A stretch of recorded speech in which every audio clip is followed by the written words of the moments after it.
Welcome to Ashok academy. మనం last క్లాస్లో physics సంబంధించినటువంటి ప్రవాహి పీడనం ద్రవ పదార్థ ధర్మాలకు సంబంధించిన టాపిక్ మనం అయిపోయింది. నెక్స్ట్ మనం ఇప్పుడు యాంత్రిక శాస్త్రం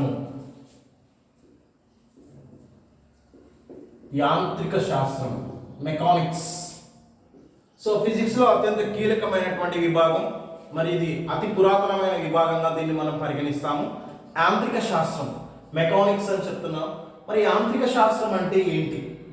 ఒక వస్తువు పైన బలాన్ని ప్రయోగించినప్పుడు ఎలాంటి ఫలితం ఉంటుంది, అంటే వస్తువుపై బలాన్ని ప్రయోగం వల్ల ఎలాంటి మార్పులు కలుగుతాయి అనేటువంటి అంశాన్ని వివరించేటువంటి శాస్త్రమే యాంత్రిక శాస్త్రము. మెకానిక్స్లో వస్తువు పైన బలాల ప్రభావాల గురించి మనం చదివేటువంటి అవకాశం ఉంటుంది. మరి చాలా కీలకమైనటువంటి అంశం. దీని యాంత్రిక శాస్త్రాన్ని రెండు రకాలుగా వర్గీకరిస్తారు. అందులో కీలకమైనది గతి శాస్త్రము, డైనమిక్స్. దీన్ని మనం డైనమిక్స్ గా చెప్తాము. మరో కీలకమైనటువంటి విభాగం స్థితి శాస్త్రము, స్టాటిక్స్. స్థితి శాస్త్రము, స్టాటిక్స్ అంటే ఒక వస్తువు మీద బలాన్ని ప్రయోగించినప్పుడు సో ఆ వస్తువు గమనంలో ఉంటుంది. మరి ఆ గమనం గురించి చెప్పేది గతి శాస్త్రం, డైనమిక్స్ గా మనం చెప్తున్నాం. ఒక వస్తువు మీద బలాన్ని ప్రయోగించినప్పుడు ఆ వస్తు గమనాన్ని అధ్యయనం చేసే శాస్త్రం గతి శాస్త్రంగా చెప్తాం. స్థితి శాస్త్రం అంటే ఏంటి? ఒక వస్తువు మీద బలాల ప్రయోగం వల్ల ఆ వస్తువు సమతా స్థితిలో ఉంటుంది. బలాలు ఈక్వల్ గా ఉన్నప్పుడు, అపోజిట్ డైరెక్షన్ లో బలాలు సమానమైనప్పుడు ఆ వస్తువు ఈక్విలిబ్రియం, సమతా స్థితిలో ఉండేటువంటి అవకాశం ఉంటుంది. మరి అలాంటి విషయాలను చెప్పేటువంటి శాస్త్రం స్టాటిక్స్, దాన్ని మనం స్థితి శాస్త్రంగా చెప్తున్నాం. మరో కీలకమైనటువంటిది గతి శాస్త్రంలో అత్యంత కీలకమైన విభాగం మరొకటి ఉంది, అదే శుద్ధ గతిక శాస్త్రం. శుద్ధ గతిక శాస్త్రం, కైనమాటిక్స్. మరి కైనమాటిక్స్ అంటే ఏంటి? వస్తువుపై బలాన్ని ప్రయోగించినప్పుడు ఆ వస్తువు గమనంలో ఉంటుంది. మరి ఆ వస్తువు గమనానికి కారణాలతో సంబంధం లేకుండా, ఆ వస్తు గమనానికి కారణంతో సంబంధం లేకుండా గురించేది శుద్ధ గతిక శాస్త్రం. అంటే గతి శాస్త్రంలో వస్తు గమనానికి కారణం బలం, అంటే బలాన్ని ప్రయోగించడం వల్ల వస్తు గమనాన్ని చెప్పేది గతి శాస్త్రం. అయితే శుద్ధ గతి శాస్త్రంలో వస్తు గమనాలకి కారణాలను విశ్లేషించకుండానే ఆ వస్తువు యొక్క బల ప్రభావాన్ని వివరించేటువంటి శాస్త్రాన్ని శుద్ధ గతిక శాస్త్రం అంటారు. అంటే శుద్ధ గతిక శాస్త్రంలో బలాల ప్రభావాలకు సంబంధించిన కారణాలను చెప్పాల్సినటువంటి అవసరం ఉండదు. వస్తువు ఫర్ ఎగ్జాంపుల్ స్వేచ్ఛగా కిందకు పడుతుంది, దాని ప్రభావాన్ని గురించి ఇండైరెక్ట్ గా గ్రావిటేషనల్ ఎఫెక్ట్ వల్ల, అంటే గురుత్వాకర్షణ శక్తి వల్ల అది కిందికి పడుతుంది.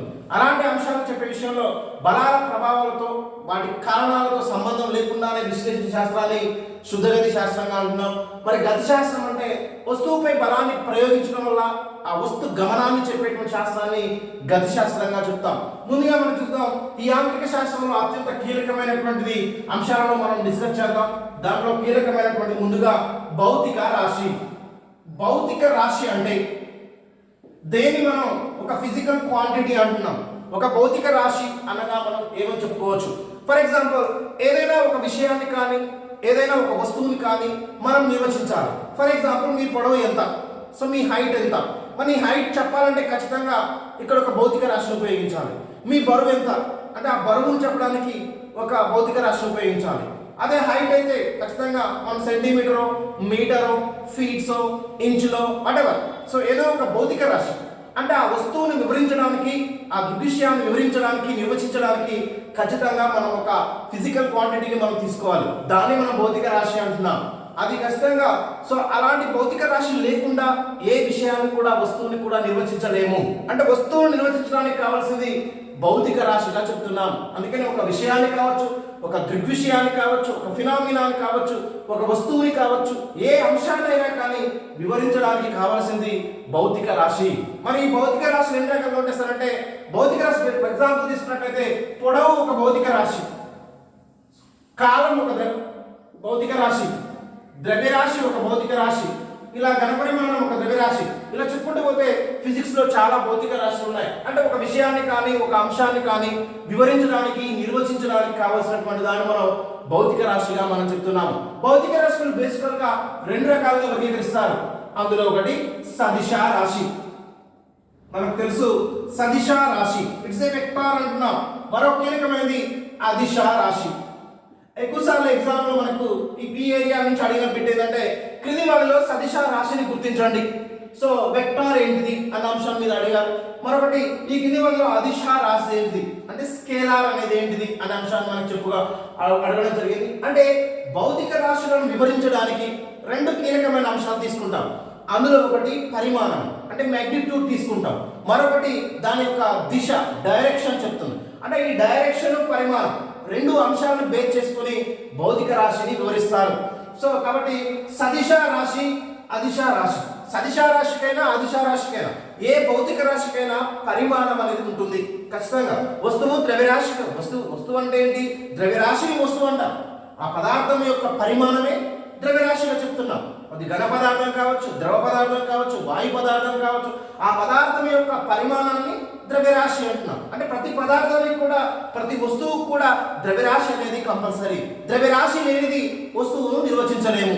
ఖచ్చితంగా ఒక పదార్థాన్ని నిర్వచించాలి, ఒక ఘన పదార్థాన్ని నిర్వచించాలంటే ఖచ్చితంగా దాని పరిమాణం ఇంపార్టెంట్. ఆ పరిమాణం చెప్తేనే మనం ద్రవ్యరాశిగా చెప్తున్నాం. అందుకనే అదిశ రాశికైనా సదిశ రాశికైనా ఈ రెండింటిలో దేనికైనా ఖచ్చితంగా ఉండేది పరిమాణము.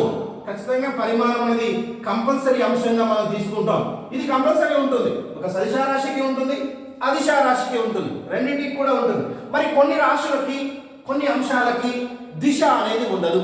ఫర్ ఎగ్జాంపుల్ నీ పొడవు ఎంత అన్నప్పుడు మనం సింపుల్గా చెప్తాము. ఫర్ ఎగ్జాంపుల్ ఒక 160 సెంటీమీటర్స్ అనో 170 సెంటీమీటర్స్ అనో చెప్తాం. అంతేగాని పై వైపు 160 సెంటీమీటర్లు, కింది వైపు 170 సెంటీమీటర్లు అంటే పైకి కిందికి అనేది చెప్పం. There is no direction, there is no definition of direction. ఈ సందర్భంలో పొడవును చెప్పినప్పుడు మనం ఖచ్చితంగా ఆ యొక్క డైరెక్షన్ చెప్పేటువంటి అవకాశం లేదు. నీ పొడవు ఎంత, నీ వెయిట్ ఎంత. ఫర్ ఎగ్జాంపుల్ ద్రవ్యరాశి ఉంది, సో మామూలుగా బరువు అనే అంశాన్ని చెప్తుంటాం. నీ బరువు ఎంత అంటే ఫర్ ఎగ్జాంపుల్ 70 kg అంటాం. అంతేగాని పై వైపు 70 kg, కింది వైపు 70 kg, సో పక్క వైపు 70 kg, ఇటువైపు 70 kg అనే అంశాన్ని మనం చెప్పం. అంటే దాని డైరెక్షన్ సంబంధం లేదు, కేవలం ఇది పరిమాణం మాత్రమే. అంటే ఖచ్చితంగా ఆ రాశి అనేది పరిమాణం మాత్రమే చెప్తుంది, అలాంటి వాటికి దిశతో సంబంధం లేదు. అందుకనే ఖచ్చితంగా కొన్ని విషయాలు వివరించేటప్పుడు సో ఖచ్చితంగా దిశతో అవసరం ఉంది. పరిమాణం అన్నిటికీ ఉంటుంది. ప్రతి భౌతిక రాశికి పరిమాణం అనేది కంపల్సరీ ఉంటుంది. కానీ కొన్నిటికి దిశ ఉంటుంది, మరికొన్నిటికి దిశ ఉండదు. కాబట్టి దిశను బేస్ చేసుకొని భౌతిక రాశుల్లో ఏది సదిశ రాశి, ఏది అదిశ రాశి అని చెప్తున్నాం. ముందుగా సదిశ రాశి అంటే దీన్ని మనం వెక్టార్ అంటాం, వెక్టార్ క్వాంటిటీ అని చెప్తాం. మరి దేన్ని మనం వెక్టార్ క్వాంటిటీ అంటే ఒక విషయాన్ని కానీ, ఒక అంశాన్ని కానీ, ఒక వస్తువుని కానీ వివరించేటప్పుడు ఆ వస్తువు యొక్క పరిమాణంతో పాటు దిశను కూడా మనం క్యాలిక్యులేట్ చేసినట్లయితే, దిశను కూడా పరిగణలోకి తీసుకున్నట్లయితే, అంటే ఆ వస్తువును వివరించడానికి దిశ పరిమాణం రెండు అవసరమైతే ఆ యొక్క రాశిని సదిశ రాశి అంటాము. ఖచ్చితంగా ఆ వస్తువుని కానీ ఆ విషయాన్ని కానీ వివరించడానికి కంపల్సరీ మనకు పరిమాణం అవసరం ఉంటుంది, దిశ అవసరం ఉంటుంది. ఈ రెండింటిని బేస్ చేసుకొని మనం వివరిస్తే దాన్ని మనం సదిశ రాశి అంటాము. సో కొన్నిసార్లు దిశతో సంబంధం లేకుండానే వస్తువుని వివరించగలము. అంటే దిశను అవసరం లేకుండా కేవలం పరిమాణంతో మాత్రమే వివరిస్తే దాన్ని మనం అదిశ స్కేలార్ అంటాము. అంటే ఖచ్చితంగా స్కేలార్ అనేది దిశతో సంబంధం లేదు. అంటే కొన్ని భౌతిక రాశులకు దిశ అనేది ఉండదు. సో ఖచ్చితంగా పొడవు అనేది దిశతో సంబంధం లేదు, పొడవుకు దిశకు సంబంధం లేని విషయం, కేవలం పరిమాణం మాత్రమే. ఎంత పరిమాణాన్ని మాత్రమే చూస్తాం కానీ దిశను మాత్రం పరిగణలోకి తీసుకోము. కాలానికి దిశ ఖచ్చితంగా అదిశ రాశిలో మొదటిది పొడవు ఒక అదిశ రాశి, కాలం కూడా అదిశ రాశి. కాలానికి దిశ లేదు, కాలం ఒకే దిశలో పోతుంది. సో ఫార్వర్డే ఉంటుంది, బ్యాక్వర్డ్ ఉండదు. మనం సో గడిచిపోయినటువంటి కాలానికి వెనక్కిపోలేము. అంటే ఖచ్చితంగా దిశ ఉండాలంటే ఫార్వర్డ్ ఉండాలి, బ్యాక్వర్డ్ ఉండాలి, ముందుకు ఉండాలి, వెనక్కి ఉండాలి, రెండు దిశలు చూపించగలగాలి, అప్పుడు దిశ ఉన్నట్టు. కాలానికి దిశ లేదు, దిశ లేనటువంటి క్వాంటిటీ. కాలం అనేది ముందుకు మాత్రమే పోతుంది, మళ్ళీ వెనక్కి వచ్చేటువంటి అవకాశం లేదు. కాబట్టి కాలం అనేది ఒక అదిశ రాశి. ఇది ఎటు వెళ్తుందో కూడా దానికి డైరెక్షన్ తెలియదు. కాలం పోతుంది అంతే, ఎటు పోతుంది, ఏ డైరెక్షన్లో పోతుందని చెప్పలేము. కాలం పోవడం మాత్రమే కానీ దానికి పర్టికులర్ డైరెక్షన్ అనేది ఏమీ లేదు. అందుకనే కాలం ఏ రాశి కిందకి వస్తుందంటే అదిశ రాశిగానే చెప్తాము. ద్రవ్యరాశి కూడా ఒక అదిశ రాశినే. ఖచ్చితంగా ఈ అంశాన్ని కూడా వివరించడానికి ద్రవ్యరాశిని చెప్పడానికి కూడా దిశతో సంబంధం లేదు. అంటే కాలం చెప్పాలన్నా కానీ, పొడవు చెప్పాలన్నా కానీ, ద్రవ్యరాశి చెప్పాలన్నా కానీ మనకి ఖచ్చితంగా దిశతో సంబంధం లేదు. ఇట్లాంటి వాటిని మనం అదిశ రాశులు అంటాం. మరో కీలకమైనది వడి అంటే స్పీడ్. మనం జనరల్గా నిత్య జీవితంలో రెండు పదాలు వాడతాం, ఒకటి వడి, ఇంకొకటి వేగం. వేగం వేరు. సో వేగం అంటే వెలాసిటీ, వడి అంటే స్పీడ్. కానీ నిత్య జీవితంలో వేగం వడి రెండు ఒకటే అనే ఫీలింగ్ లో మనం ఉంటాం. కానీ స్పీడ్ వేరు, సో ఖచ్చితంగా వేగం వేరు. కాబట్టి నిత్య జీవితంలో రెండు ఒకటే. మరి వడి అంటే ఏంటి? ఫర్ ఎగ్జాంపుల్ ఒక బైక్ ప్రయాణిస్తుంది, ఏ నుంచి బికి బైక్ అనేది వెళ్తుంది. అది ఎలా అయినా వెళ్ళొచ్చు, ఏ పాయింట్ నుంచి బి పాయింట్ కి ఒక బైక్ అనేది ఇలా వెళ్ళొచ్చు, తన ఇష్టం. అంటే ఒక పర్టికులర్ డైరెక్షన్ లేదు. సో ఈ ఇష్టమైనటువంటి అంటే ఒక మార్గంలో ఏ నుంచి బి వైపు పోవచ్చు. కానీ కొన్ని సందర్భాల్లో A to be straight forward కూడా వెళ్ళొచ్చు. ఫర్ ఎగ్జాంపుల్ స్ట్రైట్ ఫార్వర్డ్ గా ఏబి అనేటువంటి రెండు బిందువుల మధ్య సరళ రేఖా మార్గంలో ప్రయాణిస్తే దాన్ని మనం వేగం అంటాం. వేగం అనేది ఒక సదిశ, అంటే ఒక సరళ రేఖా మార్గంలో ప్రయాణించాలి, ఒక పర్టికులర్ డైరెక్షన్ ఉండాలి. అట్లాంటి వాటిని మనం ఖచ్చితంగా సదిశ రాశులు అంటాం. వేగం ఒక సదిశ, ఎందుకంటే రెండు బిందువుల మధ్య సరళ రేఖా మార్గంలో ప్రయాణిస్తుంది. కానీ అదే రెండు బిందువుల మధ్య ఒక వస్తువు అనేది వక్ర మార్గంలో ప్రయాణిస్తుంది. ఏ టు బి కి వక్ర మార్గంలో ప్రయాణిస్తుంది, అంటే పర్టికులర్ డైరెక్షన్ లేదు. ఫర్ ఎగ్జాంపుల్ ఇక్కడ ఉన్నప్పుడు దీని డైరెక్షన్ ఇలా ఉంటుంది, ఇటు వచ్చినప్పుడు డైరెక్షన్ ఇలా ఉంటుంది, ఇక్కడ ఉన్నప్పుడు ఇటు ఉంటుంది డైరెక్షన్, ఇక్కడ ఉన్నప్పుడు ఇటు ఉంటుంది. అంటే there is no particular direction. ఆ వెహికల్ కు సరైన డైరెక్షన్ అనేది లేదు. అది ఏ డైరెక్షన్ లో పోతుందో కూడా మనం నిర్వచించలేము. అందుకనే దిశతో సంబంధం లేదు, వడికి దిశతో సంబంధం లేదు. స్పీడ్ అనేది ఎలాంటి దిశకు మీద ఆధారపడే అంశం కాదు. అందుకనే వడి దేనికి కిందకి వస్తుందంటే అదిశ రాశిగానే చెప్పాలి. మరి ఖచ్చితంగా ఇలాంటి అంశం కూడా అదిశ రాశిగా. సో ఇంకా ఇవే కాకుండా అదిశ రాశిలో మనకు కీలకమైనటువంటి ముందుగా వన్స్ అయితే భౌతిక రాశి అంటే ఏదైతే ఒక వస్తువుని కానీ విషయాన్ని కానీ అంశాన్ని కానీ వివరించడానికి ఖచ్చితంగా మనం తీసుకునేటువంటి కీలకమైన రాశిని భౌతిక రాశి అంటున్నాం. ఈ భౌతిక రాశి అనేది రెండు రకాలుగా ఉంటుంది అంటున్నాం. అందులో ఒకటి సదిశ రాశి, మరొకటి అదిశ రాశి. మరి పరిమాణం దిశ రెండు ఖచ్చితంగా ఉపయోగించినట్లయితే వస్తువుని గురించడానికి దాన్ని మనం సదిశ రాశి అంటాం. ఈ రెండింటిలో కూడా కేవలం పరిమాణం మాత్రమే ఉపయోగపడి దిశతో సంబంధం లేనటువంటి రాశిని అదిశ రాశి అంటాం. అంటే ముందుగా 1 by 1 చూద్దాం. అదిశ రాశులకి బెస్ట్ ఎగ్జాంపుల్స్ గా మనం ఇక్కడ పొడవు, కాలం, ద్రవ్యరాశి, వడి అనేటువంటి అంశాలు మనం చూడడం జరిగింది. పొడవు ఒక అదిశ రాశి, కాలం ఒక అదిశ రాశి, ద్రవ్యరాశి ఒక అదిశ రాశి, వడి ఒక అదిశ రాశి. వడి కంటే ముందు కూడా మీకు తెలవాలి గమన దూరము, డిస్టెన్స్, దూరం. దూరం స్థానభ్రంశం రెండు డిఫరెంట్. చూడండి, అదిశ రాశికి సదిశ రాశి కంపల్సరీ పోల్చుకుంటూ తెలుసుకోవాల్సిన అవసరం ఉంటుంది. ఎందుకంటే దూరం అనేది ఎలా ఏ టు బికి ప్రయాణిస్తున్నాం, ఏ అనే పాయింట్ నుంచి బి అనే పాయింట్ ప్రయాణిస్తున్నాం. ఇక్కడి నుంచి ఇక్కడికి ఎట్లా పోవచ్చు సార్ అంటే ఎట్లయినా పోవచ్చు. ఇట్లా వక్ర మార్గంలో పోవచ్చు, స్ట్రైట్ గా పోవచ్చు. స్ట్రైట్ గా పోతే దాన్ని మనం స్థానభ్రంశము అంటాం. స్థానభ్రంశం, డిస్ప్లేస్మెంట్. డిస్ప్లేస్మెంట్ కి గమన దూరం, డిస్టెన్స్. సో కామన్ గా దూరానికి డిస్ప్లేస్మెంట్ కి ఏంటి డిఫరెన్స్ అంటే ఏ నుంచి బి కి ఎలా అయినా పోవచ్చు. ఒకటి వక్ర మార్గంలో పోవచ్చు, ఇంకొకటి స్ట్రైట్ ఫార్వర్డ్ గా పోవచ్చు. అందుకనే గమన దూరము, స్థానభ్రంశం ఈ రెండు ఖచ్చితంగా తెలవాల్సిన అవసరం ఉంది. ఏ నుంచి బి కి గమించిన దూరం, అది ఎలా వక్ర మార్గంలో గమించిన దూరం. వక్ర మార్గంలో ప్రయాణించడాన్ని గమన దూరం అంటారు. మరి వక్ర మార్గంలో పోతున్నప్పుడు దిశతో సంబంధం ఉందా అంటే దిశతో సంబంధం లేదు. కాబట్టి దీన్ని ఏమంటే గమన దూరం ఒక అదిశ రాశి. ఖచ్చితంగా ఇది ఒక అదిశ రాశిగా చెప్పవచ్చు. స్థానభ్రంశము, స్థానభ్రంశం అంటే ఏ నుంచి బికి ఏవేని రెండు బిందువుల మధ్య కనిష్ట దూరం, సరళ రేఖా మార్గంలో ప్రయాణించడం. అంటే ఏ టు బి, ఏ నుంచి బి అనే పాయింట్ కి సరళ రేఖా మార్గంలో ప్రయాణించడాన్ని ఏమంటామంటే స్థానభ్రంశము అంటున్నాం. మరి స్థానభ్రంశం ఏ రాశి? స్థానభ్రంశం సదిశ రాశి.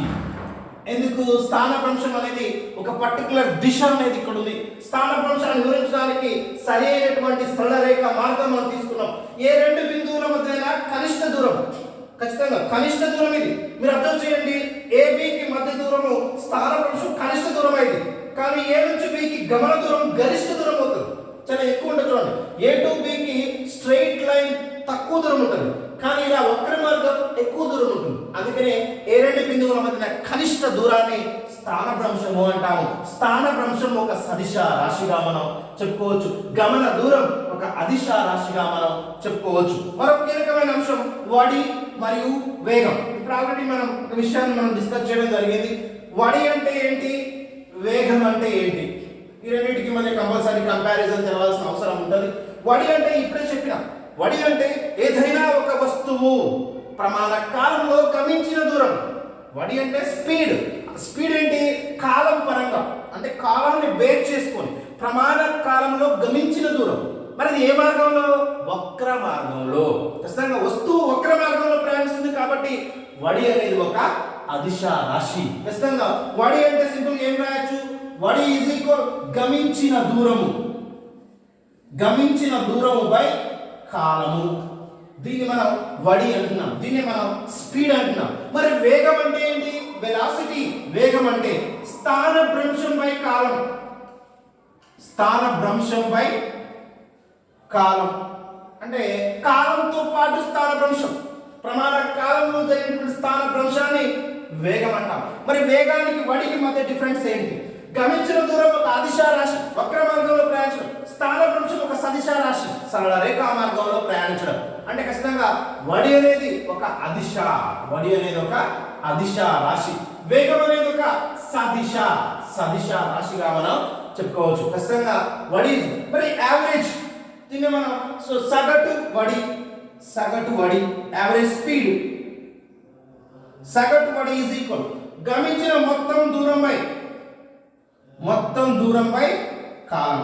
Time taken, how much time taken, మొత్తం కాలం. అంటే ఖచ్చితంగా మొత్తం దూరాన్ని గమనించడానికి ఎంత టైం తీసుకుంటాం దాన్ని మనం సగటు వడిగా చెప్తాం. ఇది కూడా ఒక అదిశ రాశిగానే చెప్పుకోవచ్చు. ఇక్కడ స్థాన భ్రంశం బై కాలం, సగటు వేగం, యావరేజ్ స్పీడ్. యావరేజ్ స్పీడ్ అనేటువంటి అంశాన్ని మనం క్యాలిక్యులేట్ చేస్తాం. యావరేజ్ వెలాసిటీ అనే అంశానికి ఎక్కువగా మనం వేగం అనేది ఒక తక్షణ వడి, వేగం అనేది ఒక ఇన్స్టెంట్ గా చెప్తాం, అంతేకాని దీనికి యావరేజ్ ఏముండదు. కాస్త ఇక్కడ వడిని, అందుకని నిత్య జీవితంలో వేగాన్ని వడిని కామన్ గా తీసుకుంటాం, మనం క్యాలిక్యులేట్ చేసేటప్పుడు కామన్ గా తీసుకుంటాం. అందుకనే వేగం అనేది స్థాన భ్రంశం బై కాలం. ఖచ్చితంగా ఇది ఒక ఖచ్చితంగా సరళ రేఖ. కానీ నిత్య జీవితంలో అన్ని వేగాలు, నిత్య జీవితంలో అన్ని వస్తువులు అనేవి సరళ రేఖ మార్గంలో ప్రయాణించు. కాబట్టి మామూలుగా నిత్య జీవితంలో ఎక్కువ ఏ పదం వాడుతున్నారంటే స్పీడ్, వడి అనే పదాన్ని ఎక్కువగా వాడుతుంటాం. అంటే స్పీడ్ అనే అంశాన్ని, ఎందుకంటే ఎక్కడా కూడా సరళ రేఖ మార్గాన్ని మనం ఎక్కువగా తీసుకుంటాం కాబట్టి ఖచ్చితంగా నిత్య జీవితంలో తీసుకున్నప్పుడు వేగం, వడి అనేటువంటివి ప్యారలల్ పదాలుగా మనం తీసుకోవడం జరుగుతుంది. కానీ ఇక్కడ వడి అనేది ఒక అదిశ రాశి, వేగం అనేది ఒక సదిశ రాశి. ఎందుకంటే స్థాన భ్రంశం బై కాలం, అంటే స్థాన భ్రంశంలో మార్పు రేటు, స్థాన భ్రంశంలో మార్పు రేటుని మనం వేగం అంటాము. మరో కీలకమైనటువంటి అంశం వేగానికి నిత్య జీవిత ప్రమాణం. మామూలుగా వేగాన్ని ఎలా ప్రమాణం? వేగమైనా కానీ వడి అయినా కానీ రెండింటికి కూడా ఒకే విధమైన ప్రమాణం వాడతాం. అందులో ఎంకేఎస్ ప్రమాణంగా తీసుకుంటే స్థాన భ్రంశానికి ప్రమాణాలు మీటర్లు, సో కాలానికి ప్రమాణం సెకండ్. ఇక్కడ గమనించిన దూరాన్ని కూడా మనం మీటర్లోనే కొలుస్తాం. కాబట్టి వడికైనా వేగానికైనా, అంటే స్పీడ్కైనా వెలాసిటీకైనా రెండింటికి కూడా ఎంకేఎస్ ప్రమాణంగా మీటర్ ఫర్ సెకండ్ గా మనం తీసుకుంటాం. సిజిఎస్ ప్రమాణంగా సెంటీమీటర్ పర్ సెకండ్ ప్రమాణాన్ని మనం తీసుకుంటాం. ఇక్కడ జనరల్ గా తీసుకోండి. సో వడి, వేగం అనేవి రెండు కూడా డిఫరెంట్ సైంటిఫికల్ గా, కానీ నిజ జీవితంలో మాత్రం కామన్ గా యూజ్ చేస్తుంటాం. మామూలుగా యావరేజ్ స్పీడ్ అంటాం. యావరేజ్ అనేది మామూలుగా తక్షణం, ఇన్స్టెంట్ పర్టికులర్ ప్లేస్ లో, పర్టికులర్ పాయింట్ లో మనం స్పీడ్ ని కానీ వెలాసిటీ కానీ కనుక్కోలేము. అందుకే వీటిని యావరేజ్ స్పీడ్ గానే, యావరేజ్ వెలాసిటీ కానీ, యావరేజ్ స్పీడ్ గానే మనం కొలిసేటువంటి అవకాశం ఉంటుంది. మొత్తం ప్రయాణించిన దూరంపై మొత్తం కాలం, మొత్తం ప్రయాణించిన దూరంపై మొత్తం కాలం, దీన్ని మనం సో యావరేజ్ స్పీడ్ గా తీసుకుంటున్నాం. వీటికి ప్రమాణాలు. మరి నిత్య జీవితంలో వేగానికి ప్రమాణం, నిత్య జీవితంలో ఎలాంటి ప్రమాణాలని వేగానికి తీసుకుంటారు? మీ వెహికల్ మీద మీరు అబ్జర్వ్ చేయొచ్చు. సో ఖచ్చితంగా స్పీడోమీటర్, దాని మీద స్పీడోమీటర్ ఉంటుంది. మనం వెహికల్ ప్రయాణిస్తున్నప్పుడు దాంట్లో మనం ఎంత స్పీడ్ తో వెళ్తున్నాము అనేది మనకు చూపిస్తుంది స్పీడోమీటర్. అదే విధంగా ఓడోమీటర్ కూడా ఉంటుంది, ఎన్ని కిలోమీటర్లు ప్రయాణించావు అని చెప్పేది ఓడోమీటర్. సో రెండు ఇంపార్టెంట్ అంశాలు వెహికల్లో. ఒకటి ఎంత స్పీడ్ తో ప్రయాణిస్తుంది వెహికల్ అనేది చెప్పడానికి స్పీడోమీటర్. స్పీడోమీటర్ వెహికల్ స్పీడ్ చెప్తుంది. ఎందులో చెప్తుంది? Kilometre per hour, kilometre per hour. దీన్ని మనం KMPH, నిత్య జీవితంలో వేగానికి ప్రమాణం. నిత్య జీవితంలో వేగానికి ప్రమాణం KMPH, కిలోమీటర్ పర్ అవర్ అనేటువంటి ప్రమాణాన్ని మనం యూజ్ చేస్తూ ఉంటాం. ఇది స్పీడోమీటర్ మీద రాసి ఉంటాం. వెహికల్ కి ముందు భాగంలో మనం ఎంత స్పీడ్ తో పోతున్నాం అనేటువంటి దాన్ని చూపించేది కిలోమీటర్ పర్ అవర్. దీన్ని మనం స్పీడోమీటర్ అంటాం. యాజ్ వెల్ యాజ్ మనం ఎన్ని కిలోమీటర్లు ప్రయాణించాం అని వెహికల్ మీద మనకు నంబర్స్ తో సహా రొటేట్ అవుతుంటది. దాన్ని మనం ఓడోమీటర్ అంటాం. స్పీడోమీటర్ అనేదేమో వేగాన్ని చెప్తుంది. ఓడోమీటర్ అనేదేమో మనం ఎన్ని కిలోమీటర్లు ప్రయాణించాం, ఆ వెహికల్ ఎన్ని కిలోమీటర్లు ప్రయాణించింది అని చెప్పేది ఓడోమీటర్ గా మనం చెప్పుకోవచ్చు. ఒక కిలోమీటర్ ఫర్ అవర్స్ ని మీటర్స్ ఫర్ సెకండ్స్ లోకి మార్చలేమా? ఖచ్చితంగా ఆర్థమెటిక్ లో చాలా ప్రాబ్లమ్స్ లో మనకి యూజ్ అవుతుంది formula. Kilometre per hour, 1 kilometer per hour is equal, ఒక కిలోమీటర్ is equal how many meters? There are 1000 meters. 1 hour is equal how many seconds? 3600 seconds. మనం దీన్ని క్యాలిక్యులేషన్ చేస్తే 5/18. ఒక kilometre per hour is equal 1 kilometer per hour is equal 5/18 meter per seconds. It's also very important in arithmetic problematic. So మనకి ఎక్కువగా use అవుతుంది arithmetics లో మనం problems చేయడానికి. సో ఒక kilometre per hour is equal 5/18 meter per seconds. ఒక మీటర్ per second is equal how much? Simply you have cross multiplication. 1 meter per second is equal 18/5 kilometer per hour. So ఇవి రెండు చాలా కీలకమైనటువంటి అంశాలు ప్రాబ్లమాటిక్స్ లో మనకు ఎక్కువ యూజ్ అవుతూ ఉంటుంది. ఖచ్చితంగా వడి వేగము నిత్య జీవితంలో రెండు కూడా ఒకే పదాలతో మనం వాడుతూ ఉంటాం, కానీ వాటి సైంటిఫికల్ గా డిఫరెంట్ గా ఉంది. వడి అనేది ఒక అదిశా రాశి అయితే వేగం అనేది ఒక సదిశా రాశి. నిత్య జీవితంలో ప్రమాణం కిలోమీటర్ పర్ అవర్ kmph. దీన్ని మనం ఖచ్చితంగా మోటార్ వెహికల్స్ లో ఎక్కువగా మనం వాహనాల్లో దీన్ని మనం చూస్తూ ఉంటాం. ఒక kilometre per hour is equal 5/18 meter per seconds. ఒక మీటర్ per second is equal 18/5 kilometre per hours గా మనం చెప్పుకోవచ్చు. ఇది స్థాన భ్రంశం అంటే ఏంటి? గమన దూరం అంటే స్థాన భ్రంశం రెండు బిందువుల మధ్య కనిష్ట దూరం, ఒక సరళ రేఖ మార్గం, దాన్ని మనం స్థాన భ్రంశం అంటున్నాము. గమన దూరం వక్ర మార్గంలో గమించిన దూరం, దాన్ని మనం గమన దూరం అంటున్నాం. గమన దూరం ఒక అదిశ, కానీ స్థాన భ్రంశం ఒక సదిశ. వేగం అనేది స్థాన భ్రంశంలో మార్పు రేటు. వేగం is equal స్థాన భ్రంశం ఉభయ కాలం. ఇక్కడ స్థాన భ్రంశం సదిశ రాశి కాబట్టి వేగము కూడా సదిశ రాశిగానే చెప్తున్నాం. అందుకనే so v bar is equal s bar by t అని రాస్తాం. అంటే స్థాన భ్రంశంలో మార్పు రేటు, దీన్ని మనం వేగం అంటున్నాం. వేగం ఒక సదిశ, కానీ ఖచ్చితంగా వడి స్పీడ్ అనేది ఒక అదిశగా మనం చెప్తూ ఉంటున్నాం. ఇది మరి త్వరణం అంటే ఏంటి? దీన్ని మనం త్వరణం అంటాం, యాక్సిలరేషన్. కొన్ని కీలకమైనటువంటి అంశాలు సదిశా రాశులు అదిశా రాశుల గురించి మనం తెలుసుకుంటున్నాం. అందులో కీలకమైనటువంటి అంశాల గురించి మనం డిస్కస్ చేస్తున్నాం. ఎస్పెషల్లీ మరో కీలకమైన అంశం త్వరణం, యాక్సిలరేషన్. సో మరి త్వరణం అంటే ఏంటి? వేగంలో మార్పు రేటును త్వరణం అంటాం. వేగంలో మార్పు అంటే ఖచ్చితంగా ఫర్ ఎగ్జాంపుల్ మనం బైక్ నడుపుతున్నామండి. బైక్ నడిపేటప్పుడు ఫస్ట్ గేర్ వేస్తాం, కొంచెం స్పీడ్ ప్రయాణిస్తాం. సెకండ్ గేర్లోకి వెళ్తాం, స్పీడ్ ఇంప్రూవ్ అవుతాం. థర్డ్ గేర్లో పడతాం, ఇంకా ఎక్కువ అవుతాం. అంటే ఫోర్త్ గేర్లో పోయినప్పుడు స్పీడ్ ఇంకా యాక్సలరేట్ అవుతుంది. అంటే వేగంలో మార్పు. ఫస్ట్ గేర్ నుంచి ఫోర్త్ గేర్ వరకు మనం చూస్తే వేగం ఏమైంది? పుంజుకుంటుంది. అంటే వేగంలో మార్పు. వేగంలో మార్పును ఏమంటామంటే త్వరణం అంటాము. అంతేందుకు ఫర్ ఎగ్జాంపుల్ ఒక రైల్వే ప్లాట్ఫామ్ మీద ఒక ట్రైన్ ఉంది. అది ఫస్ట్ నిశ్చల స్థితిలో ఉంది, అంటే విరామ స్థితిలో ఉంది. ఎప్పుడైతే ట్రైన్ స్టార్ట్ అయినప్పుడు అది స్లోగా మూవ్ అవుతుంది. అంటే క్రమక్రమంగా దాని వేగం ఏమవుతుందంటే స్పీడ్ ఏమవుతుందంటే పెరుగుతుంది. ఇక్కడ వేగం స్పీడ్ అంటే క్రమంగా వాడుతుంటాం కాబట్టి కంపల్సరీ దాని స్పీడ్ ఏమవుతుంది? సో స్పీడ్ అనేది క్రమంగా పెరుగుతుంది. అంటే ఆ ట్రైన్ అనేది ఆ స్టేషన్ ని వదిలి ప్రయాణిస్తున్న కొద్ది దాని వేగం ఏమవుతుంది? పెరుగుతుంది. ఆ వేగంలో మార్పు అనేది మనం ఏమంటున్నాం అంటే త్వరణం అంటాము. అంటే వేగంగా ప్రయాణిస్తుంది ట్రైన్. సో నెక్స్ట్ స్టేషన్ దగ్గరికి వచ్చింది, ఏమవుతుంది? నెక్స్ట్ డ్రైవర్ మనకి ఆ బ్రేక్స్ అప్లై చేస్తాడు. బ్రేక్స్ మీద ఫోర్స్ అప్లై చేయగానే ఎమ్మటే ట్రైన్ క్రమంగా ఆగుతుంది. అంటే స్పీడ్ ఏమవుతుంది? Gradually decreasing. అంటే అంత వేగంగా వచ్చిన ట్రైన్ క్రమంగా వేగం ఏమైంది? మారింది. వేగంలో మార్పు రేటు ఇక్కడ కాకపోతే దీని ఏమనాలి? డిసెలరేషన్, రిటార్డేషన్. అంటే మామూలుగా త్వరణం అంటే వేగంలో పెరుగుదల ఎక్కువగా ఉందనుకోండి, దాని సమత్వరణము. Uniform acceleration. అంటే వేగం పుంజుకుంటుంది. అంటే నిశ్చల స్థితిలో ఉన్నటువంటి ట్రైన్ అనేది ప్లాట్ఫామ్ నుంచి స్టార్ట్ అయిన తర్వాత వేగం క్రమంగా పెంచుకుంటుంది. దాన్ని మనం సమత్వరణం అంటాం, దాన్ని యాక్సిలరేషన్ అంటున్నాం. అదే ట్రైన్ వేగంగా ప్రయాణిస్తూ ఒక స్టేషన్ రీచ్ అవుతున్నప్పుడు వేగం ఏమవుతుంది? క్రమంగా తగ్గుతుంది. అంటే వేగంలో తగ్గుదల, దానికి కూడా వేగంలో మార్పు అని అంటాం. వేగంలో మార్పు రేట్ అని అంటాం. కాకపోతే అది ఎలా ఉంది? నెగిటివ్గా ఉంది. అంటే తగ్గుదల ఉంది. దాన్ని ఏమంటామంటే రుణత్వరణం.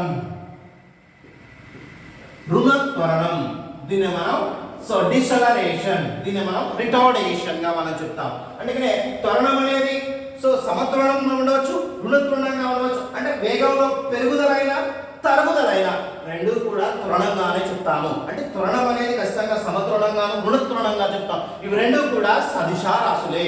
ఖచ్చితంగా త్వరణం ఒక సదిశ రాశి, దీనికి పరిమాణం ఉంది, ఖచ్చితంగా దిశ అనేది ఉంటుంది కాబట్టి సదిశ రాశిగానే మనం చెప్తాం. ఇవి త్వరణం అంటే త్వరణం యాక్సిలరేషన్ ఏదో చూపిస్తాం. త్వరణం ఈజ్ ఈక్వల్ తుది వేగము మైనస్ తొలి వేగము బై కాలం. దీన్ని మనం అంటే వేగంలో మార్పు రేటు, వేగంలో మార్పు ఏమైంది, ఫస్ట్ ఇనిషియల్ స్పీడ్ అంటాం, స్టార్టింగ్ స్పీడ్ ఇనిషియల్ స్పీడ్, తొలి వేగం స్మాల్ యు, దీన్ని మనం తొలి వేగం అంటే స్టార్టింగ్ లో వేగం తొలి వేగం అంటాం.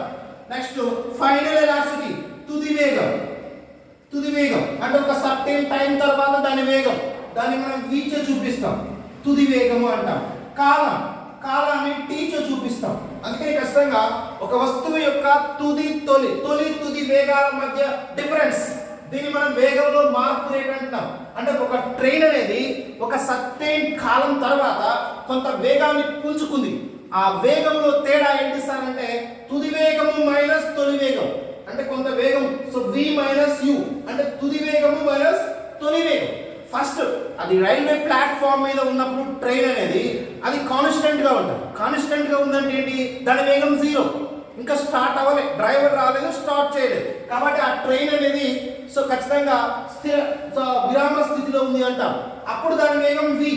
డ్రైవర్ వచ్చాడు, ట్రైన్ స్టార్ట్ చేశాడు, గేర్ వేసాడు, ఫస్ట్ గేర్ వేసాడు, కొంచెం వేగంతో పోతుంది, సెకండ్ గేర్ వేసాడు, ఇంకొంచెం వేగంగా పోతుంది, థర్డ్ గేర్ వేసాడు, ఇంకొంచెం వేగం, అంటే వేగం ఏమైంది, క్రమక్రమంగా పెరిగింది. ఈ వేగంలో మార్పును ఏమంటామంటే త్వరణము అంటాము, యాక్సలరేషన్ అంటాం. అదే ట్రైన్ ఏమంటున్నాము, నెక్స్ట్ స్టేషన్ రీచ్ అవుతుంది, రీచ్ అయినప్పుడు ఏం చేస్తాడు, ఆయన బ్రేక్స్ టచ్ చేస్తాడు, బ్రేక్ టచ్ చేయగానే వేగం ఏమవుతుంది, కొంచెం తగ్గుతుంది, మరొకసారి బ్రేక్ టచ్ చేస్తాడు, మళ్ళీ ఏమైంది, వేగం ఇంకా కొంచెం తగ్గుతుంది, అంటే క్రమక్రమంగా వేగం ఏమైంది, తగ్గింది. అంటే వేగంలో తగ్గుదల, దాన్ని కూడా త్వరణమే అంటాం. దాన్నే మనం రుణత్వరణం అంటున్నాం. అంటే రుణత్వరణం అంటే డిసలరేషన్, ఖచ్చితంగా వేగం తగ్గింది. మరి మామూలుగా వేగంలో పెరుగుదలమే సమత్వరణము, యాక్సిలరేషన్ అని చెప్తున్నాం. అందుకనే ఖచ్చితంగా ఈ వేగంలో మార్పును ఏమనాలి, తుది వేగం మైనస్ తొలి వేగము. తుది వేగం ఏంటిది, స్మాల్ v చే చెప్తున్నాం, తొలి వేగం ఏంటి, స్మాల్ u చే చూపిస్తాం. ప్రమాణ కాలంలో తీసుకుంటున్నాం కాబట్టి acceleration is equal v minus u by t అని రాస్తాం. దీన్ని మనం యాక్సిలరేషన్ గా చెప్తున్నాము. ఆల్రెడీ వేగంలో మార్పుని మనం మీటర్స్ పర్ సెకండ్ గా తీసుకున్నాం. వేగం అంటే స్థాన భ్రంశం బై కాలం అన్నాం, దీనికి ప్రమాణం మీటర్ పర్ సెకండ్ గా తీసుకున్నాం. As well as v minus u అనేది కూడా ఒక వేగమే కాబట్టి ఇది కూడా మీటర్ పర్ సెకండ్ అవుతుంది. బై సెకండ్ ఏమవుతుంది, దీనికి ప్రమాణాలు metre per second square. Acceleration కి MKS ప్రమాణం మీటర్ పర్ సెకండ్ స్క్వేర్ గా మనం తీసుకుంటున్నాం. ఇది త్వరణం అంటే వేగంలో మార్పు రేటుని త్వరణం అంటాం. త్వరణం అంటే ఏంటి సార్ అంటే వేగంలో మార్పు రేటు, ఈ మార్పు రేటుని మనం త్వరణంగా చెప్పుకోవడం జరుగుతుంది. ఇట్లా మనం సదిశ రాశులు అదిశ రాశుల గురించి మనం చెప్పుకోవచ్చు. కొన్ని ఎగ్జాంపుల్స్ ఇంపార్టెంట్, ఎక్కువగా ఎగ్జామ్ పాయింట్లు అడిగినటువంటి సదిశ రాశులకి మరి అదిశ రాశులకి ఎగ్జాంపుల్స్ ఇంపార్టెంట్. సదిశ రాశి, అదిశ రాశి ఇంత ముందే చెప్పినాను. అదిశ రాశుల పరంగా ఎగ్జాంపుల్స్ తీసుకుంటే పొడవు ఒక అదిశ రాశి, ఇంత ముందే చెప్పినా మనం. కాలం ఒక అదిశ రాశి, ద్రవ్యరాశి ఒక అదిశ రాశి, వడి స్పీడ్ ఒక అదిశ రాశి, సమవడి ఇట్ ఇస్ ఆల్సో సమవడిక. సమవడి అంటే ఏం లేదండి, ఒక గంటలో ఎన్ని కిలోమీటర్లు ప్రయాణిస్తాం, 60 కిలోమీటర్లు ప్రయాణిస్తాం అనుకుందాం వాళ్ళకి. అదే ఒక నిమిషంలో ఎన్ని కిలోమీటర్లు పోతారు, 1 కిలోమీటరే పోతారు.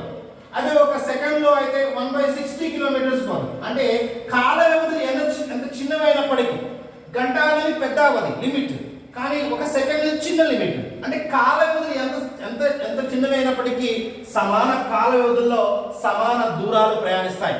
అంటే నిమిషానికి 1 కిలోమీటర్ పోయింది, గంటకి 60 కిలోమీటర్లు పోతారు కామన్. అంటే కాల వ్యవధులు పెద్ద అయినా చిన్న అయినా అవి ఖచ్చితంగా సమాన కాల వ్యవధుల్లో సమాన దూరాలను గమిస్తాయి. దీన్ని మనం సమవడి అంటాం. ఇక్కడ కూడా వక్ర మార్గమే ఉంటుంది, సరళ రేఖీయ మార్గం ఉండదు. కాబట్టి దీన్ని మనం అదిశ రాశిగానే మనం తీసుకుంటాం. మరికొన్ని ముఖ్యమైన అదిశ రాశిని తీసుకున్నట్లయితే పని, వర్క్. పని అనేది ఒక అదిశ రాశి, ఖచ్చితంగా ఇది కూడా అదిశ రాశిగానే మనం తీసుకోవచ్చు. పీడనం, ప్రెజర్, పీడనం కూడా అదిశ రాశిగానే మనం తీసుకోవడం జరుగుతుంది. ఇవి కొన్ని ముఖ్యమైనటువంటి అదిశ రాశులు. సో సదిశ రాశులకు బెస్ట్ ఎగ్జాంపుల్ తీసుకున్నట్లయితే సదిశలో స్థానభ్రంశము, స్థానభ్రంశము డిస్ప్లేస్మెంట్. స్థానభ్రంశం అనేది ఒక సదిశ రాశి. మరి వేగము, వెలాసిటీ, వేగం అనేది ఒక సదిశ రాశి. సమవేగం, సమవేగం కూడా ఒక సదిశ రాశి. బలం, ఫోర్స్, ఫోర్స్ అనేది ఒక సదిశ రాశి. సో ఖచ్చితంగా దిశ పరిమాణం రెండు ఉంటే సదిశ రాశి అంటాం. కేవలం పరిమాణం మాత్రమే ఉండి దిశ సంబంధం లేకుండా ఉంటే అదిశ రాశిగా మనం చెప్తున్నాం. బలం ఒక సదిశ రాశిగా మనం చెప్తున్నాం. ద్రవ్య వేగం, ద్రవ్య వేగం, momentum, mass in motion. For example ఒక ప్రయాణించే ఏ వస్తువు యొక్క వేగాలైనా మనం ద్రవ్య వేగం అని అంటాం. రాకెట్ ప్రయాణంలో ఉంది, రాకెట్ అనేది ఒక ద్రవ్య రాశి, అది కొంత వేగంతో ఉంటుంది, దాన్ని మనం ద్రవ్యం వేగం. ద్రవ్యం యొక్క వేగమే ద్రవ్య వేగం. ద్రవ్యం అంటే పదార్థం, పదార్థం యొక్క వేగాన్ని ద్రవ్య వేగం అంటాం. Mass in motion, mass in motion, mass అనేది వేగంలో ఉంది, దాన్ని మాస్ ఇన్ మోషన్ అంటాం, దాన్ని మనం ద్రవ్య వేగం. ఇది కూడా ఒక సదిశ రాశిగానే మనం చెప్పుకోవచ్చు. ఒత్తిడి, థ్రస్ట్.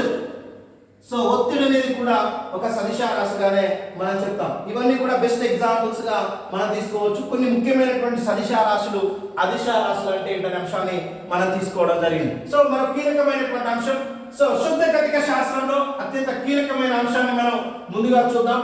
త్వరణం అంటే ఏంటో తెలిసింది, వేగంలో మార్పు రేటుని మనం త్వరణం అంటున్నాం. మరి సో కీలకమైనటువంటి త్వరణం గురుత్వ త్వరణం అంటున్నాం. అంటే భూమి యొక్క త్వరణం, భూమికి త్వరణం ఉంటుంది. ఎట్లా ఉంటుంది?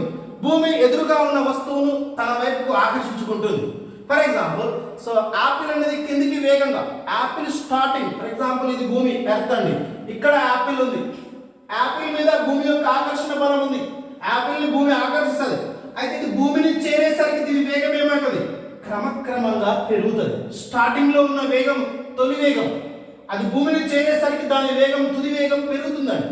ఎందుకంటే భూమిని చేరేసరికి తన వేగంలో పెరుగుదల ఉంటుంది. సో భూమి సో యాక్సలరేషన్ ఏమని చెప్తాం ఈ సందర్భంలో అంటే జీ అని చెప్తాం. జీ అంటే ఏంటి సార్ అంటే గ్రావిటేషనల్ యాక్సలరేషన్. భూమి యొక్క ఆకర్షణ బలం వల్ల ఎదుటి వస్తువును తన వైపుకు లాగడం. అంటే భూమి ఏం చేస్తుంది? తనకు దూరంగా ఉన్న వస్తువును తన వైపు లాగుతుంది. దీన్ని లాగినప్పుడు ఏమవుతుంది? దగ్గరకు వస్తున్న కొద్దీ ఈ లాగుడు స్వభావం పెరుగుతుంది. అంటే భూమికి దగ్గరగా వస్తున్న కొద్దీ దీన్ని వేగంగా లాగుతుంది. దానివల్ల దీని వేగంలో పెరుగుదల ఏమవుతుంది? ఎక్కువగా ఉంటుంది. ఈ వేగంలో పెరుగుదల ఏమంటామంటే త్వరణం అంటున్నాం. భూమి వల్ల కలిగింది కాబట్టి దీన్ని గురుత్వ త్వరణం అంటున్నాం. మామూలుగా త్వరణం అంటే ఏంటి? వేగంలో మార్పు రేటుని త్వరణం అంటాం. మరి ఆ త్వరణానికి కారణం ఎవరు? భూమి యొక్క ఆకర్షణ. భూమి ఆకర్షణ వల్ల ఎదుటి వస్తువులో వేగంలో పెరుగుదలని త్వరణం అంటాము. అందుకనే భూమి తన మీద ఉన్నటువంటి ఏ వస్తువునైనా తన వైపు ఆకర్షిస్తుంది. సో ఖచ్చితంగా ఆ ఆకర్షణ ఏమంటున్నాం అంటే ఆ ఆకర్షణ బలం వల్ల ఎదుటి వస్తువులో కలిగేది త్వరణంగా చెప్తాము. అందుకనే యాపిల్ ని తన వైపు బలంగా ఆకర్షిస్తుంది. ఆకర్షించడం వల్ల యాపిల్ వేగంగా కిందికి దూసుకొస్తుంది. అంటే ఈ వేగంలో మార్పు వచ్చింది. ఖచ్చితంగా యాపిల్ స్టార్టింగ్ వేగం తక్కువ ఉంటుంది, కానీ భూమిని చేరేసరికి యాపిల్ వేగం పెరుగుతుంది. ఆ వేగంలో పెరుగుదల ఏమనాలి? ఖచ్చితంగా యాక్సలరేషన్ అనాలి. మరి ఆ యాక్సలరేషన్ ఏంటిది? అది గురుత్వ ఆకర్షణ వల్ల వచ్చింది కాబట్టి గురుత్వ త్వరణము, గ్రావిటేషనల్ యాక్సలరేషన్ అంటాం. సేమ్ యాపిల్ పైకి విసిరేసినాం, పైకి వేసినాం. మామూలుగా స్టోన్ రాయి అనుకోండి, యాపిల్ వాటెవర్ ఇట్ ఇస్, ఏదైనా ఒక వస్తువును పైకి విసిరేసినాం. విసిరేసినప్పుడు ఏమవుతుంది? యాక్చువల్ తొలి వేగం కొంత వేగంతో విసిరిన, నేను విసిరేటప్పుడు కొంత వేగంతో విసిరేసిన, అలా ప్రయాణిస్తుంది. పైకి పోతున్న కొద్ది ఈ స్టోన్ వేగం ఏమవుతుంది? తగ్గుతుంటుంది. ఎందుకు? కింది వైపు లాగుతుంటుంది. ప్రతి వస్తువుని కూడా భూమి తన వైపుకు లాగి పట్టి ఉంచుతుంది. దాన్ని మనం గ్రావిటేషన్ అంటున్నాం, దాన్ని మనం గురుత్వాకర్షణ అంటున్నాం. అంటే ఏమవుతుంది? నువ్వు వస్తువుని పైకి విసిరినావు, పైకి విసిరేగానే ఏం చేస్తుంది? ఈ రాయి అనేది కిందికి లాగుతుంటుంది. దానివల్ల రాయి వేగం ఏమైంది? క్రమంగా తగ్గుతుంటది. అంటే యాక్సలరేషన్ లో అంటే వేగంలో మార్పు ఎలా ఉంది? రుణాత్మకంగా ఉంటుంది. ఇక్కడనేమో ధనాత్మకంగా ఉంది. అంటే మామూలుగా కిందికి వచ్చే దాని వేగం క్రమంగా పెరుగుతుంది. వేగంలో పెరుగుదల పాజిటివ్ గా ఉంది, అంటే వేగంలో పెరుగుదల ఉంది. దాన్ని మనం పాజిటివ్ యాక్సలరేషన్ గా, దాన్ని మనం గ్రావిటేషనల్ యాక్సలరేషన్ చెప్తాం. కానీ ఇది ఫ్రీ ఫాలింగ్ బాడీ, అంటే స్వేచ్ఛగా కిందకి పడిపోతుంది. స్వేచ్ఛగా కిందికి పడే వస్తువుల విషయంలో ఈ యాక్సలరేషన్ ఎలా ఉంటుంది సార్ అంటే పాజిటివ్ గా ఉంటుంది. కానీ నేను ఒక వస్తువుని పైకి విసిరేసినప్పుడు ఏమైంది, ఖచ్చితంగా దాని యొక్క వేగంలో పెరుగుదల ఉండదు, తరుగుదల ఉంటుంది. ఎందుకు? ఆ వస్తువుని భూమి కిందికి లాగుతుంది. ఇలా లాగుతున్నప్పుడు ఏమవుతుంది, ఆ వస్తువు వేగం క్రమంగా తగ్గుతుంది. మరి వేగంలో తరుగుదలనే మన తరుగుదలైనా పెరుగుదలైనా యాక్సలరేషనే. కాకపోతే ఇక్కడనేమో పాజిటివ్ యాక్సలరేషన్, ఇక్కడనేమో నెగిటివ్ యాక్సలరేషన్. ఇక్కడ కూడా -g గా మనం చెప్తాం. అంటే ఖచ్చితంగా ఇక్కడ యాక్సలరేషనే, ఇక్కడ యాక్సలరేషన్, కాకపోతే దీన్ని డిసలరేషన్ అనాలి. ఎందుకంటే దాని వేగంలో మార్పు రేటు క్రమంగా తరుగుదల ఉంది. దీన్ని మనం డిసలరేషన్ గా మనం చెప్తున్నాం. ఇది భూమి విషయంలో యాక్సలరేషన్, గురుత్వ త్వరణం విషయంలో యాక్సలరేషన్. మరి ఇట్లాంటి విషయాలు చెప్పడానికి శుద్ధ గతిక శాస్త్రంలో చలన సమీకరణాలను ప్రతిపాదించడం జరిగింది. మరి చలన సమీకరణాలు ఏంటి సార్ అంటే, ముఖ్యంగా చలన సమీకరణం గురించి తెలుసుకోవాలన్నప్పుడు ముందుగా వస్తువుకు సంబంధించిన కొన్ని కీలకమైన పదాలు మనకు తెలిసి ఉండాలి. మొదటిది తొలి వేగము. తొలి వేగం అంటే it is a initial velocity. నేను ఒక వస్తువుని పైకి విసురుతున్నప్పుడు కొంత వేగంతో విసురుతాం, దాన్ని మనం ఇనిషియల్ వెలాసిటీ అంటాం. దాని స్మాల్ u, వేగానికి ప్రమాణం మీటర్ పర్ సెకండ్. ఇంకోటి తుది వేగము, అంటే ఫైనల్ గా దాని వేగం, తుది వేగం small v is equal metre per second. ఇక్కడ తుది వేగం v చే చూపిస్తాం. ఇంకా ఏముంటుంది సార్ అంటే త్వరణము. ఇక్కడ వాడే త్వరణం సమత్వరణము, సమత్వరణం స్మాల్ a. భూమి విషయంలో ఏమవుతుంది, భూమి విషయంలో a is equal to g అవుతుంది. భూమి విషయంలో a is equal to -g అవుతుంది. ప్లస్ g ఎప్పుడు అవుతుంది, స్వేచ్ఛగా కిందకి పడేటప్పుడు. It is a free falling body. Free falling body విషయంలో ఏ వాల్యూ ఎప్పుడు కూడా ప్లస్ g నే. For example lift. జనరల్ గా క్వశ్చన్ ఏమని అడిగారంటే, ఒకసారి ఎగ్జామ్ లో ఒక లిఫ్ట్ లో ప్రయాణిస్తున్నటువంటి వ్యక్తి పైకి వెళుతున్నట్లయితే అతని బరువు ఆప్షన్ ఏ పెరుగును, ఆప్షన్ బి తగ్గును, ఆప్షన్ సి మారదు, ఆప్షన్ డి ఏది కాదు.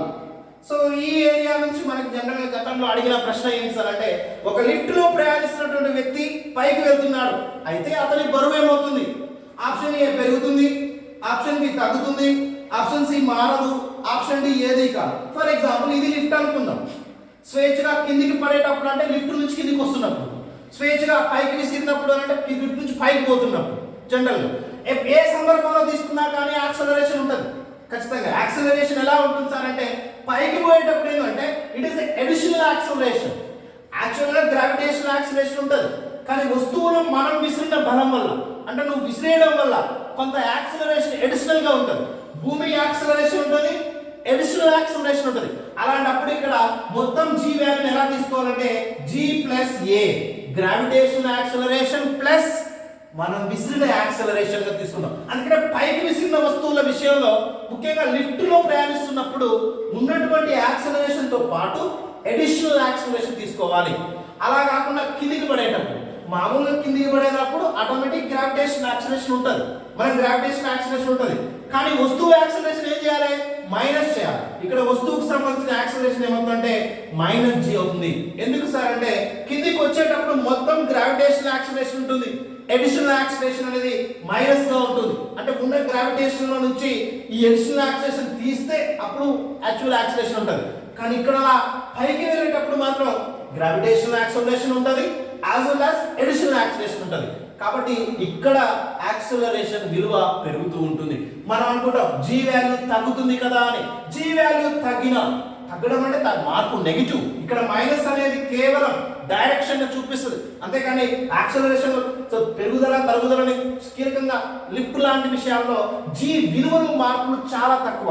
g విలువ ఎలాంటి ప్లేస్లలో మారుతుంది, ముఖ్యంగా స్థానిక పరిస్థితుల విషయంలో ఈ విలువ చాలా చాలా తక్కువ. యాక్చువల్లీ భూమి యొక్క g విలువ 9.8 మీటర్ పర్ సెకండ్ స్క్వేర్. ఇది భూమి మీద ఉన్న ఏ వస్తువుకైనా ఉన్నటువంటి g విలువ ఎంత అంటే 9.8 మీటర్ పర్ సెకండ్ స్క్వేర్. దీని మార్పు పెద్దగా ఏమి ఉండదు.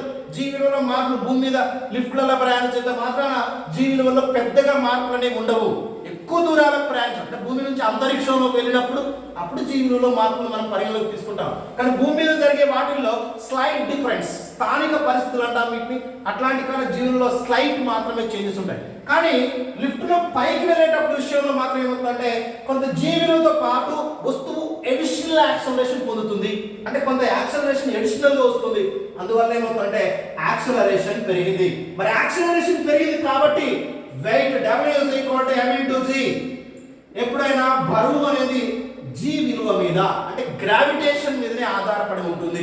పైకి వెళ్ళేటప్పుడు ఏమవుతుందంటే ఈ జీ విలువలు పెరిగాయి. అంటే కొంత పెరుగుదల అంటే చాలా ఎక్కువ ఉండదని కొద్దిగా స్లైట్ పెరుగుదల ఉన్నా కానీ పెరుగుదల కానీ చెప్పాలి కాబట్టి ఖచ్చితంగా యాక్సలరేషన్ పెరిగింది కాబట్టి వస్తువు బరువు పెరుగుతుంది. అందుకని మీరు లిఫ్ట్లో వచ్చేటప్పుడు పరిశీలించండి, కిందికి వచ్చేటప్పుడు మనం వెయిట్లెస్ గా అనిపిస్తాం, తేలికగా వస్తున్నట్టు అనిపిస్తుంది. పైకి పోయినప్పుడు మాత్రం ఖచ్చితంగా బరువు అనేది ఎక్కువగా ఉంటుంది. అందుకనే లిఫ్ట్ లో ప్రయాణించేటప్పుడు ఏమవుతుందంటే పైకి పోయేటప్పుడు ఏమో వెయిట్ పెరుగుతుంది, కానీ కిందికి వచ్చేటప్పుడు మాత్రం తగ్గుతుంది. అంతెందుకు ఒక ఫ్రీ ఫాలింగ్ బాడీ మీరే ఉన్నారండి, ఫర్ ఎగ్జాంపుల్ కొంత ఎత్తు నుంచి దూకారు, ఆ ఎత్తు నుంచి దూకిరు, మీరు మధ్యలో ఉన్నారు, భూమి మీదకి రాలే, మరి పైన లేదు, మధ్యలో ఉన్నారు. ఈ మధ్యలో ఉన్నప్పుడు మీ వెయిట్ ఎంత? Free falling body weight. దీన్ని మనం స్వేచ్ఛగా కిందికి పడే వస్తువు యొక్క భారం. స్వేచ్ఛగా కిందికి పడే వస్తువు భారం ఎంత అంటే శూన్యం. అసలు మీరు గాల్లో ఉన్నప్పుడు మీకు బరువే ఉండదు. ఎగ్జాక్ట్లీ నువ్వు కంపల్సరీ. ఎందుకు సార్ అంటే స్వేచ్ఛగా ఉన్న ఏ వస్తువు వద్దైనా అంటే ఫ్రీ ఫాలింగ్ బాడీ ఏదైనా కానీ శూన్యమైనటువంటి బరువును కలిగి ఉంటుంది. బరువు కావాలంటే యాక్సలరేషన్ ఖచ్చితంగా. ఎందుకు సార్ అంటే ఈ ఫ్రీ ఫాలింగ్ బాడీ తన చుట్టూ తాను తిరుగుతుంది. ఇది ఏదో మిగతా ఒక 2 అంతస్తుల నుంచి దూకి పరిశీలించడం కాదండి, కనీసం ఒక చాలా పెద్దగా ఈఫిల్ టవర్ లాంటి హైట్, అంత హైట్ నుంచి దూకితే దీన్ని మనం అబ్జర్వ్ చేయొచ్చు. ఎట్లా అంటే కొంత ఎక్కువ ఎత్తు నుంచి కిందికి వస్తుంది వస్తువు. ఆ ఎక్కువ ఎత్తు నుంచి కిందికి వస్తున్నప్పుడు ఏమైందంటే తన చుట్టూ తాను తిరుగుతుంది. మీరు అబ్జర్వ్ చేయండి, పైనుంచి కిందికి వచ్చే తిరుక్కుంటూ వస్తాయి, కిందికి వస్తుంటాయి. ఆ తిరగడం వల్ల ఏమైందంటే తన చుట్టూ తాను తిరగడం వల్ల దీనికి యాక్సలరేషన్ క్రియేట్ అవుతుంది.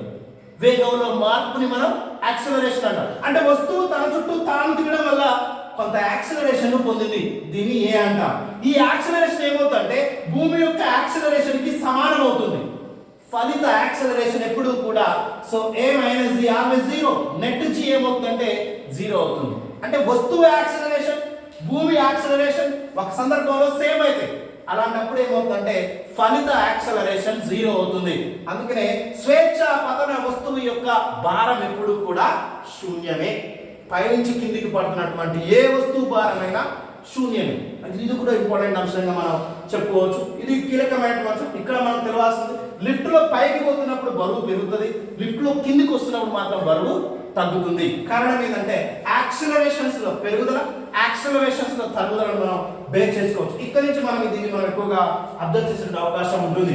ఇది స్వేచ్ఛ పతన వస్తువుల విషయంలో ఎస్పెషల్లీ ఈ అంశాన్ని చూడవచ్చు. అంటే ఖచ్చితంగా ప్రతి వస్తువులో తొలి వేగం u గాను, తుది వేగం v గాను, సమత్వరణం భూమి విషయంలో తీసుకున్నప్పుడు గురుత్వ త్వరణం, సమత్వరణం ఎప్పుడైనా భూమి విషయంలో గురుత్వ త్వరణంగా మనం చెప్పుకుంటాం. అది కిందికి పడే వస్తువుల విషయంలో పాజిటివ్ గా ఉంటుంది, పైకి వెళ్ళే వస్తువుల విషయంలో నెగిటివ్ గా మనకు ఉంటుంది. దీంతో పాటు స్థాన భ్రంశాన్ని s, హైట్ ఎత్తు h, ఈ రెండు కూడా మనం మీటర్స్ లోనే మనం తీసుకోవడం జరుగుతూ ఉంటుంది. సో ఈ అంశాలను బేస్ చేసుకొని మరి కీలకమైనటువంటి చలన సమీకరణాలు మనకు ఉన్నటువంటి చలన సమీకరణాలు చూడండి. అందులో ఒకటి v = u + at.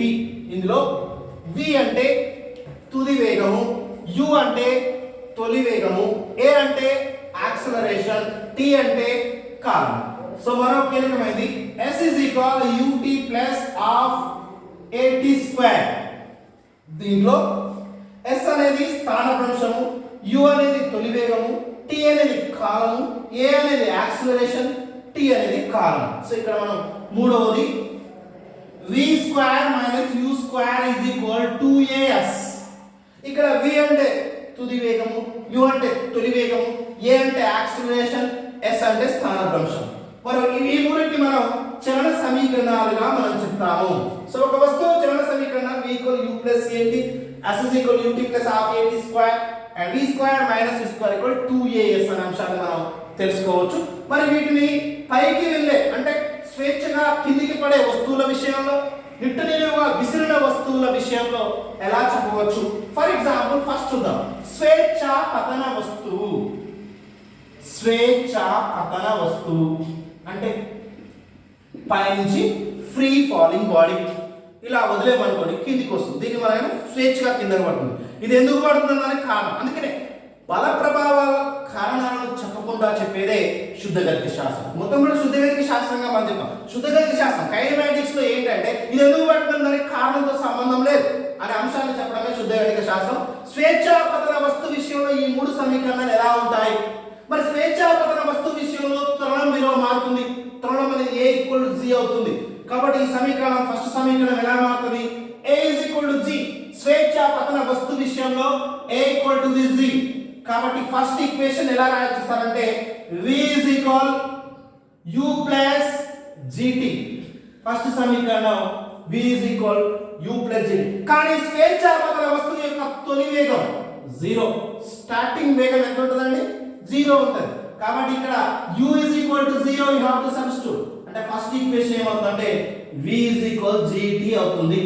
స్వేచ్ఛాపతన వస్తువు విషయంలో ఖచ్చితంగా మనకి ఈ సమీకరణాలను ఎలా మార్చవచ్చు అంటే ఈ యొక్క చలన సమీకరణాలను ఖచ్చితంగా స్వేచ్ఛగా కిందికి పడే వస్తుంది. ఇది స్వేచ్ఛగా కిందికి పడుతుంది. అలాంటప్పుడు తొలి వేగం 0, స్టార్టింగ్ వేగం 0, కానీ ఎండింగ్ వేగం హైయెస్ట్. భూమిని చేరేలోగా దాని వేగం గరిష్టం. కాబట్టి స్వేచ్ఛాపతన వస్తువు స్టార్టింగ్ లో ఈక్వల్ 0 ఉంటుంది. a is equal to 0. అప్పుడు ఈక్వేషన్ నెంబర్ 1 ఎలా మారుతుంది? v is equal gt అవుతుంది. ఈక్వేషన్ నెంబర్ 2 ఏమవుతుంది? u value 0. కానీ దీని నుంచి ఇక్కడికి స్థానభ్రంశాన్ని ఏమని తీసుకోవచ్చు? హైట్ h అని తీసుకుంటాం. కాబట్టి s ప్లేస్ లో h అవుతుంది.